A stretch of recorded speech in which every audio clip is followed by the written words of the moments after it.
In this lecture, we will talk about how can we enforce our accounts with extra protection layers. Two-factor authentication. Two-factor authentication, also called the 2FA or two-step or multi-factor authentication, is the process of verifying someone's identity with 2 out of 3 possible identifiers: the password, the access token, and your unique biometrical data.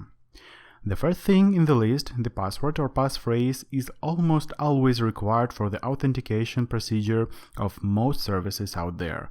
And you already know all the security issues with passwords, so it is a password that is being enforced by the second factor to make your account more secure and hacker-proof. By requiring an additional factor such as secret code taken from an authenticator app or sent by SMS to your phone, you can seriously reduce the risk of being hacked. Two-factor authentication is typically a combination of your passphrase and an additional secret key, the second factor.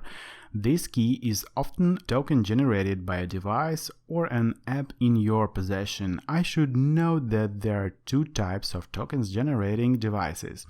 First, response-based online tokens, and second, offline tokens. Online tokens most often offer the ability to respond in a way to a server and digitally sign the response to make the transaction hacker-proof. Smart cards with special chips containing kind of encryption keys can be used as a second factor for authentication of this type. However, online tokens are susceptible to man-in-the-middle attacks and require a live connection in order to authenticate the processor.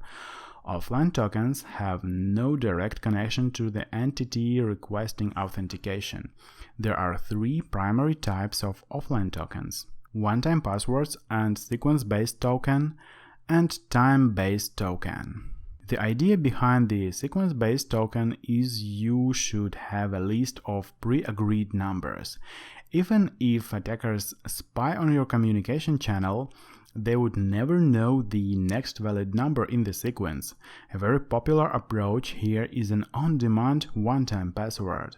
One-time passwords are unbreakable if used properly. Today, the modern implementation of one-time passwords involve an authentication token being delivered to user via the SMS or automated call. Although the idea itself is close to perfect, due to the latest problems with SS7 breach, you can never be sure, with a good degree of paranoid attitude, that your mobile communication channel is secure. So, if possible, one-time passwords should be delivered through encrypted channels or messengers, but never via SMS or GSM calls. Still, this is a very good option, and being used by banks and payment gateways, these passwords were never, with my recollection, stolen by interception of GSM signal. It can be stolen much more easily from your poorly protected device. If you have ever used Google Authenticator or any app based on it, you have seen a time-based token. Time-based tokens are better powered and hash the current number of seconds since the 1st of January 1970 and display a portion of the result on the screen, typically 6 to 8 digits. The hashing process is based on a shared secret that allows the authenticator to compute the value on the screen and ensure it matches the input. Now let's speak about the third piece of the system, your biometrics: facial recognition, fingerprints, the vein pattern, your unique iris print, or your retinal pattern.